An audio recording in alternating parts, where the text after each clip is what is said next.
2017 সালে কাশোডাঙ্গা তারপরে বিদ্যালয়ে উচ্চ মাধ্যমিক পাশ করি এবং তারপরে হচ্ছে কলেজে ভর্তি হয়েছিলাম রবীন্দ্রনাথ কলেজে হিস্ট্রি অনার্স নিয়ে। কিন্তু পরবর্তীকালে পড়া হয়নি, কারণ আইটিআই পরীক্ষা দিয়েছিলাম, সেখানে আমি সিলেকশন পাই টালিগঞ্জ গভর্নমেন্ট আইটিআই কলেজে। সেখানে আমি পিটার ট্রেড নিয়ে 2 বছর আইটিআই করেছি। আমার ব্যাচ ছিল হচ্ছে 17 থেকে 19 সালে। ওখান থেকে কমপ্লিট করার পরে আমি 19 সালে হচ্ছে যখন আমার পাস আউট হয় যত সম্ভব আগস্ট মাসে 19 সালে, তার পরবর্তীতে আমি হাবড়া চৈতন্য কলেজে আমি ওপেনে ভর্তি হয়েছিলাম হিস্ট্রি অনার্স নিয়ে। ওখানে আমার হিস্ট্রি গ্র্যাজুয়েশন কমপ্লিট হয় হচ্ছে 19 থেকে 22 সালে।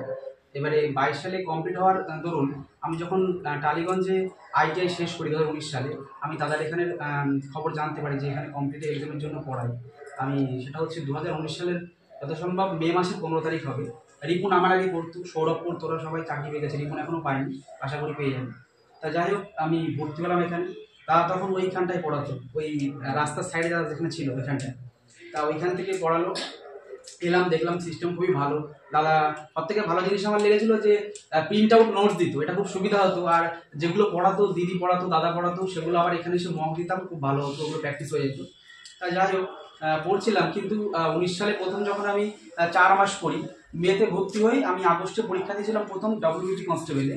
সেখানে আমি পরীক্ষা দেওয়ার পরে প্রথমেই আমি প্রি পাস করি। কিন্তু যখন মাঠে আমি ডাক পাই, আমার মাঠ ছিল হচ্ছে বহরমপুর স্টেডিয়াম 2019 সালে। তখন আমার হচ্ছে হাইট ওরা পড়েছিল 165.8 সেন্টিমিটার।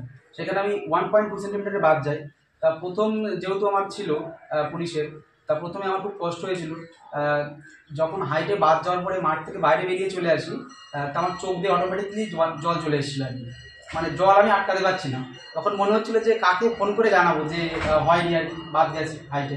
তা যাই হোক, ওইখান থেকে সিচুয়েশনটা হ্যান্ডেল করে আবারও বাড়ি এসি, দাদাকে জানাই এবং দাদা বলে আবার প্রিপারেশান দে, দেখ ঠিক হবে। আবার প্রিপারেশান শুরু করি। 20 সাল নাগাদ মনে হয় আরেকটা ভ্যাকেন্সি বেরিয়েছিল, যেটাতে চন্দন চাকরি পেয়েছে। ওটাতে আমার রান ছিল হচ্ছে 22 সালে কল্যাণী এনডিএফে। তা ওইখানে আমি বাদ যাই হচ্ছে, আমার হাইট পড়েছিল 166.7 সেন্টিমিটার। ওখানে আবার পিলি পাস করে মাঠ হয়েছিল, ওখানে 0.3 সেন্টিমিটার বাদ গেছিলাম হাইটে। তা বাদ যাওয়ার পরে খারাপ লাগবে, তার কারণ হচ্ছে আমি জানতাম যে আমার হাইট 0.3 সেন্টিমিটার কম আছে। বাড়ি থেকে আমি মেপে গেছিলাম, আমার বোন আমাকে মানে সাহায্য করেছে এই জিনিসগুলোতে। তা হাইট করার জন্য আমি সেই 19 সালে যখন ডিসেম্বরে বাদ যাই বহরমপুর থেকে, ওখান থেকে আমি এই 3-4 বছর হাইটের পিছনে লেগে আছি। পড়াশোনা তো করেছি, সঙ্গে হাইটের পিছনে লেগে আছে। যাই হোক, পরবর্তীতে আবার 22 সালে যে কনস্টেবল বেরোলো, ফর্ম ফিল আপ করি। 22 সালে যথারীতি ফর্ম ফিল আপ লাভ করি এবং কলকাতা পুলিশের প্রি পরীক্ষা দিই। সেখানে আমার স্কোর হয়েছিল 69.5 এবং এসসিতে যে কাট অফটা গেছিল সেটা হচ্ছে 56.25। তো যথারীতি কোয়ালিফাই করি এবং মাঠের জন্য আমি প্রিপারেশন নেই। কিন্তু মাঠ, আমরা 4 জন ছেলে আমরা মাঠের জন্য প্র্যাকটিস করেছিলাম। সেখানে একদিনের হাইট ছিল না, আমারও সেটা তেমনই, মানে হাইট সেম ছিল। তা দাদাদের জানিয়েছিলাম, বললো দেখ প্রিপারেশন নে, হয়ে যাবে আশা করি। তাই যাই হোক, মাঠের প্রিপারেশন দিলাম। কিন্তু মাঠ হচ্ছে আমি প্রতিনিয়ত মোটামুটি 3 কিলোমিটার 4 কিলোমিটার 5 কিলোমিটার এরকম দৌড়াতাম, কারণ দৌড় আমার তেমন ঠিকঠাক নেই। আমি কাশোডাঙ্গা হসপিটাল মাঠে দৌড়েছিলাম এবং নবপুরা মাঠে দৌড়েছিলাম, নবপুরা স্কুল মাঠে। তা 2 দিন আমি টাইম ধরে দিয়েছিলাম ওখানে।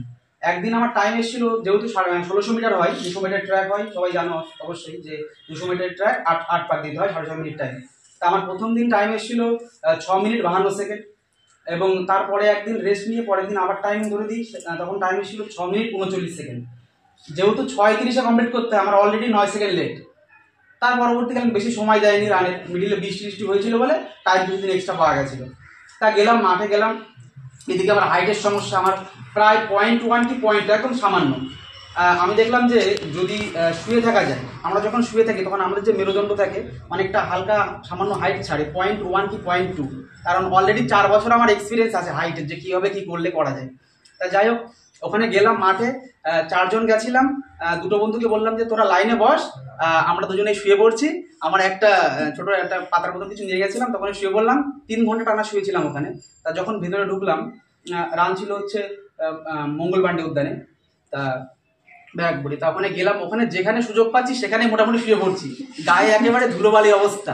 তা যাই হোক, যখন হচ্ছে মেজারমেন্টে গেলাম, তা একটা বন্ধু হচ্ছে যার হাইট কম ছিল, ও 0.6 সেন্টিমিটার বাদ যায়। তা আমি প্রথম চান্সেই যখন হচ্ছে প্রথম চান্সে যখন আমি আমার হাইট মাপতে ওরা শুরু করে, প্রথম চান্সে আমার হাইট হয়ে যায় 167.1। হাইট যেহেতু 167 সেন্টিমিটার লাগে, আমার যাই হোক ভগবানের আশীর্বাদে 0.1-এর জন্যই বেঁচে গেছে।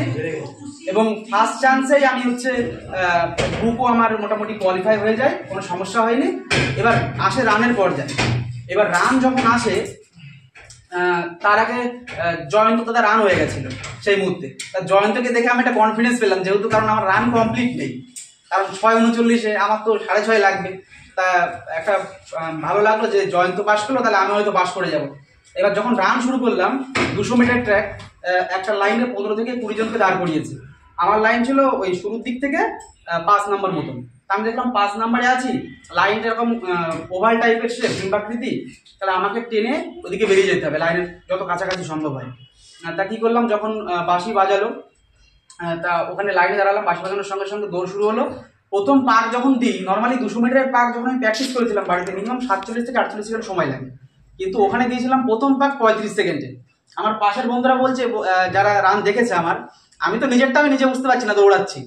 প্রথম পাক 35 সেকেন্ডে দিই, তার টাইম ওখানে চলে, রেড কালারে টাইম চলে।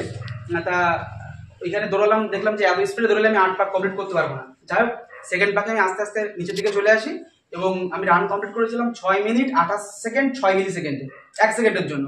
এখানে রয়েছি, ওখান থেকে ওই দেওয়াল পর্যন্ত আর 3 থেকে 4 সেকেন্ড সময়। যাই হোক করে কয়েকজন কনস্টেবল বিশাল সহযোগিতা করেছে, বলছে ভাই ছাড়বি না, ধরে রাখ। যাই হোক, রান কমপ্লিট করলাম। রান কমপ্লিট করার পরে মেনের ডাক পেলাম। এবারে মেনের ইন্টারভিউ, মেন যখন পরীক্ষা হলো, কোনো কারণবশত আমার ওখানে গিয়ে প্রেশার টাইপের হয়ে গেছিলো, মানে গলা বুক শুকিয়ে যাচ্ছিলো, আমি ঠিকঠাক পরীক্ষা দিতে পারিনি। বেশ কিছু ম্যাথ এবং জিআই আমার জানা ছিল, আমি করতে পারিনি। জিকে ইংলিশ ভালো দিয়েছিলাম, ম্যাথ আর জিআইয়ের জন্য আমার নাম্বার কমে গেছিলো। আমি যথারীতি হিসাব করেছিলাম যে আমার 51 মতন আসতে পারে, 85-তে পরীক্ষা হয়েছিল। তা ওখান থেকে আমি 51ই পাই। রিসেন্ট যে রেজাল্টটা বেরিয়েছে তখন তো জানা গেল যে 51 পেয়েছি। তা দাদার কাছে যখন আসলাম, দাদা এরকম ব্যাপার 51, তা আমার কি হবে, কাট অফ যেহেতু এসসিতে 46 গেছিলো, দাদা বললো তোর যেহেতু 5 বেশি আছে, আশা করি হয়ে যাবে। দাদা এখানে ইন্টারভিউ দিলাম, দাদা বললো যে আমাদের এখানে কিন্তু একটা রেকর্ড আছে, যারা ইন্টারভিউতে মানে আসে এখানে দিতে, তারা কিন্তু কেউ বাদ যায়নি। দাদাকে আমি আবার একটু ইয়ার্কি করেই বললাম যে দাদা এবার মনে হয় রেকর্ড ভেঙে যাবে, কারণ আমার পাস ছিল, আমার কনফিডেন্স ছিল না। কিন্তু আমার বাড়ির পাশে যারা আছে এবং দাদারা যারা আছে সবাই কনফিডেন্স যে হবেই, রান পাস করেছে না তো চাকরি কনফার্ম। তা যাই হোক, ইন্টারভিউ প্র্যাকটিস করলাম, এবং ওখানে ইন্টারভিউ দিতে গিয়ে যখন ঢুকলাম ওখানে, তা আমাকে প্রথমে জিজ্ঞাসা করলো, চেয়ারম্যান স্যার ছিল সামনে, ওখানে 4 জন ছিল, এবারে 1 জন ছিল, টোটাল 7 থেকে 8 জন মতো এরকম কিছু একটা ছিল। প্রথমে জিজ্ঞাসা করলো যে তোমার সম্পর্কে বলো। তা আমি ওখানে বললাম আমার সম্পর্কে, লাস্টে বললাম যে আমি টিউশনই পড়াই। তা চেয়ারম্যান স্যার সঙ্গে সঙ্গে বললো যে টিউশনই পড়াও, টিউশনের বানান বলো দেখি ইংলিশে। তা বললাম বানাতে স্যার TUTION। তারপরে বলছে যে ভালো করে বলো কি বললে। তখন আমি বুঝতে পারলাম যে নিশ্চয়ই একটা ভুল হয়েছে, আমি TU এর পরে আইটা বলিনি, তখন আইটা বললাম যে TUITION। তো বললো ঠিক আছে। বলছি যে তুমি বললে যে 2022 সালে গ্র্যাজুয়েশন করেছো, তুমি গ্র্যাজুয়েশন কোন সাবজেক্টে করেছো? বললাম স্যার হিস্ট্রি অনার্স। তা বলার পরে ওই সাইড থেকে কোশ্চেন করছে ম্যাডাম বলছে যে হিস্ট্রি অনার্স করেছো, তা বলো তো বাহামনি সাম্রাজ্যের প্রতিষ্ঠাতা কে? সঙ্গে সঙ্গে দক্ষিণ ভারতে ট্রান্সফার হয়ে যাচ্ছে। যাই হোক, ওই কোশ্চেনটা সেকেন্ডের মধ্যে আমার মাথায় অ্যান্সার আসেনি, সঙ্গে সঙ্গে ম্যাডামকে বলে দিলাম যে ম্যাডাম এই মুহূর্তে মনে পড়ছে না। সঙ্গে সঙ্গে ওই সাইডে মানে টাইম দেবে না ওখানে আর কি, ওখানে সঙ্গে সঙ্গে সেকেন্ডের মধ্যে উত্তর দিতে পারলে, ওখানে কোশ্চেন করছে ওরা, না করলে কী করছে, ডাইরেক্ট ওখানে ঢুকিয়ে দিচ্ছে, 30 থেকে 40 সেকেন্ড রাখছে, রেখে বের করে দিচ্ছে, যার যেমন টাইমিং দিচ্ছে আর কি। যাই হোক, তা ওখানে একটা স্যার জিজ্ঞাসা করলো, আচ্ছা তুমি বলো তো যে বিজয়নগর সাম্রাজ্যের একজন শাসকের নাম বলো। তা বললাম যে স্যার রাধাকৃষ্ণদেব রায়। হরিহর বুক্কা প্রতিষ্ঠাতা ছিল, কিন্তু উনি যেহেতু বিজয়নগর সাম্রাজ্যের সর্বশ্রেষ্ঠ শাসক ছিল, আমি ওনার নামটাই বললাম, যেহেতু একজন শাসকের নাম জিজ্ঞাসা করেছে, প্রতিষ্ঠাতা জানতে চাইনি। তা ওখানে দুজন স্যার দেখলাম খুব খুশি হলো। তা যাই হোক, তারপরে চেয়ারম্যান স্যার জিজ্ঞাসা করলো যে আচ্ছা শিলিগুড়ি কোথায় অবস্থিত বলো তো। বললাম স্যার দার্জিলিংয়ে। ম্যাপের কথাটা মনে করলাম, হট তো মাথায় আসে না অ্যান্সার সেকেন্ডের মধ্যে, বললাম। তারপরে লাস্ট কোশ্চেন হলো যে এই মুহূর্তে লোকসভার হচ্ছে কতজন সদস্য সংখ্যা আছে? বললাম স্যার 552 জন। বলছে এখন কি আছে অতজন? ক্রস কোশ্চেন জিজ্ঞাসা করছে। না স্যার এতজন নেই। কতজন আছে তাহলে? 543 জন। বলছে আচ্ছা ঠিক আছে, তুমি আসতে পারো। তাই এই হলো আমার ইন্টারভিউর গল্প। আমি 2019 সালে 1.2 সেন্টিমিটার বাদ যাই, এবং 2022 সালে 0.3 বাদ যাই, তবুও আমি হাইটের জন্য লড়ে গেছি এবং দাদাদের কাছ থেকে অনেক সাপোর্ট পেয়েছি। দাদারা যে স্টাডি ম্যাটেরিয়াল দিয়েছে অনেক আমার অনেক উপকার হয়েছে। এবং আর কি বলবো, ব্যাপার হচ্ছে যে বলার তো অনেক কিছু আছে, এখন সব কিছু যখন বলা সম্ভব নয় কারণ আরও অনেকে রয়েছে। এবারে আমি আশা করবো যে এখানে যারা যারা পড়তে এসছে অবশ্যই সবাই সফলতা লাভ করবে এবং আপকামিং 2024 সালে কিন্তু অনেক ভ্যাকান্সি বেরোবে। আশা করি সবাই ভালো করে মন দিয়ে পড়াশোনা করবে। এবং এখানে রয়েছে রোহান বসু, আমাদের সঙ্গে ছিল, আশা করি রোহানেরও এবারে হয়ে যাবে। সৈকত রয়েছে, সৈকত এসছে, আচ্ছা ঠিক আছে, আশা করি সবারই হয়ে যাবে। তো এইখানে যারা যারা পুলিশের জন্য প্রিপারেশন নিতে চেয়েছিল তাদের জন্য বলি, আমার হাইট ছিল না, তবুও কিন্তু আমি হাইটের জন্য মোটামুটি 3 থেকে 4 বছর আমি খেটেছি হাইটের জন্য, প্লাস পড়াশোনা করেছি। তো আমার মনে হয় যে ভগবান তাদের দিকেই তাকাবে যারা পরিশ্রম করবে এবং যারা একটানা লেগে থাকবে। ফোকাস কিন্তু রাখতে হবে যে চাকরি পেতেই হবে। চাকরি পাওয়ার যদি আমার মনে হয় যে ফোকাস থাকে তাহলে অবশ্যই চাকরি পাওয়া যাবে। আমি 2019 সালে শুরু করি এবং চাকরি কিন্তু আমি প্রায় 2024 সালে, এটা আমার প্রথম জব কেপিতে। আর তার আগে আমি সেন্ট্রালে অনেকগুলো দিয়েছিলাম, আমার হয়নি। এসএসসি এমটিএস দিয়েছিলাম, সিজিএল দিয়েছিলাম। তবুও যাই হোক, ভগবানের আশীর্বাদ এটা হয়েছে এবং পরবর্তীকালে আশা করি আরও পরীক্ষা দেব যদি সুযোগ পাই। তো পরবর্তীকালে আমি চেষ্টা করব। সবাইকে আর কি বলবো, আর কিছু বলার নেই দাদা। আশা করি সবাই চাকরি পাবে, কোনো চিন্তার বিষয় নেই। পড়াশোনা করলে অবশ্যই চাকরি হবে। ধন্যবাদ। বই ছিল, হিস্ট্রি ছিল, জিওগ্রাফি ছিল, পলিটি ছিল, দাদা যে বইগুলো বলছে ওগুলোই ফলো করেছিলাম। History, geography, polity. আর সায়েন্সের জন্য হচ্ছে আমি তোমাদের যে 9, 10-এর যে বই আছে ওয়েস্ট বেঙ্গল বোর্ডের, যেহেতু আমি ওয়েস্ট বেঙ্গল বোর্ডেরই, তা ওইখানে ওইগুলোই ফলো করেছিলাম। দাদা যে নোটগুলো দিত ওগুলো ফলো করেছিলাম। এগুলোই, তেমন কিছু না। আর প্রিভিয়াস ইয়ার প্র্যাকটিস করতে হবে। তুমি যে পরীক্ষার জন্য দিচ্ছ কম বেশিগুলো তো করতে হবে। যদি বেঙ্গল পুলিশের জন্য দাও কিংবা কলকাতা পুলিশের জন্য দাও, আর এক্সট্রা যে সমস্ত পরীক্ষা আছে ওগুলোরও কোশ্চেন প্র্যাকটিস করতে হবে। যা যা রয়েছে রাজ্যে যত রকমের পরীক্ষা হয় সমস্ত রকমের প্রিভিয়াস ইয়ার কোশ্চেন প্র্যাকটিস করতে হবে। এই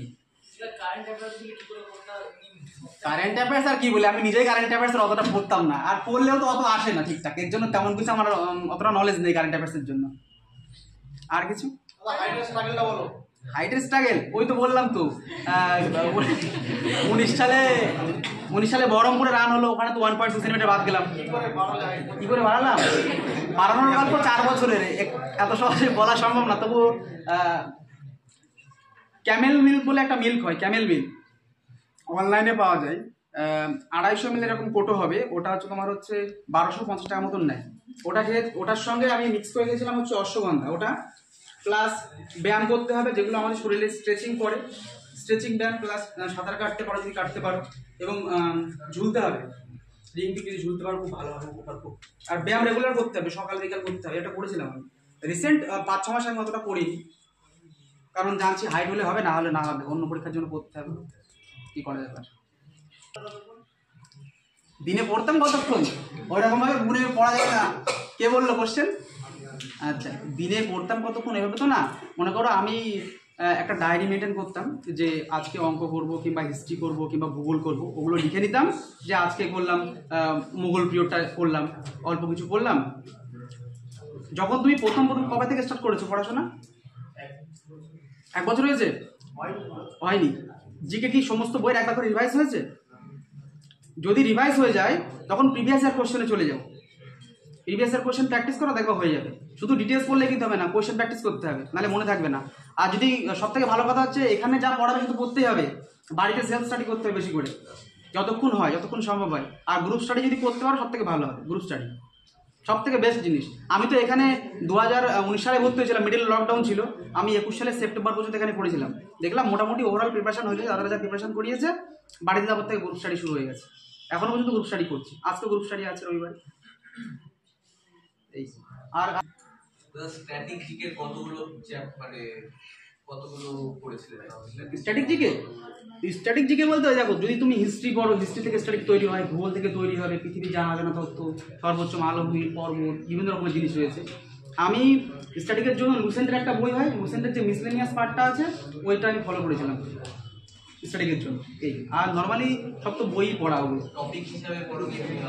হ্যাঁ, লুসেন্টের মধ্যে টপিক অনুযায়ী ভাগ করে দেওয়া আছে, তো বিভিন্ন যে ছকগুলো আছে ওর মধ্যে ভাগ করে দেওয়া আছে।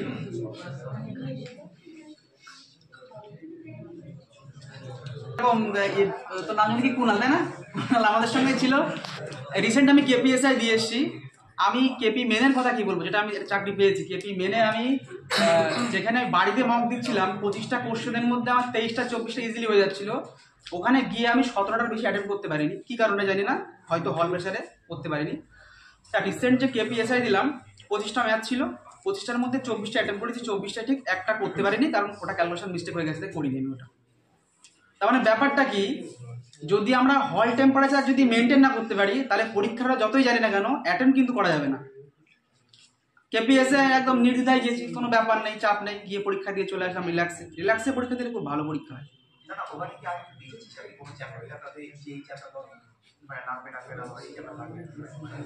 চ্যাপ্টার আর একটা কথা, যদি কেউ যদি পুলিশের জন্য সেপারেটলি প্রিপারেশন নেয়, তাহলে সুবির দাসের বই হচ্ছে মানে বিশাল। সুবির দাসের যে জিআই বইটা রয়েছে বাংলাতে, আর ম্যাথ বইটা যেটা,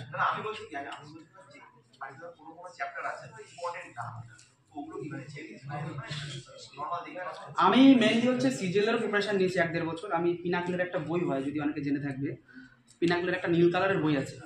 হ্যাঁ, রাকেশ যাদব স্যার না, আমি মিডিলে রাকেশ যাদব স্যারের ক্লাস নিয়েছিলাম অনলাইনে, ওটা কমপ্লিট করেছিলাম।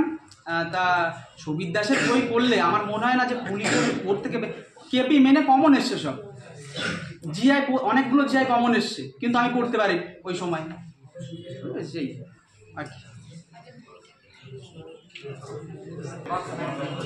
অ্যাডভান্স ম্যাথ ওই যেহেতু সিজিএলের প্রিপারেশন নিয়েছিলাম না, অ্যাডভান্স ম্যাথটা দাদা একটা বলেছিল রাকেশ যাদব স্যারের অ্যাডভান্স ম্যাথ কিনতে, ওটা কিনেছিলাম, কিন্তু ওটা অতভাবে প্র্যাকটিস করা হয়নি। স্যারের ক্লাস নিয়েছিলাম তো রাকেশ যাদব স্যারের, ওখান থেকে হয়ে গেছিলো, নোট করেছিলাম, ম্যাথের নোটটা করেছিলাম আমি। অ্যারেঞ্জমেন্ট মোটামুটি ঠিকঠাকই ছিল, এখান থেকে আমার উঠে গেছিলো, আর প্র্যাকটিস করেছি। ত্রিকোণমিতি রাকেশ যাদব স্যারের ক্লাস নিয়েছিলাম, ওটা থেকে যেগুলো যেগুলো ইম্পর্টেন্ট লেগেছে আমরা ওগুলো করে নিয়েছি। আর প্রিভিয়াস ইয়ার কোশ্চেন বললাম পিনাকেলের বই, যদি কেউ সিজিএল কিংবা সিজিএল প্র্যাকটিস করে, পিনাকেল হচ্ছে বেস্ট এখন ম্যাথের বই। প্রিভিয়াস ইয়ার কোশ্চেন কিন্তু ওর মধ্যে সিজিএল, সিএইচএসএল, এমটিএস, সিপিও সমস্ত কিছু রয়েছে ওর মধ্যে, ওটা করলে না, ওটা সমস্ত ইংলিশে রয়েছে।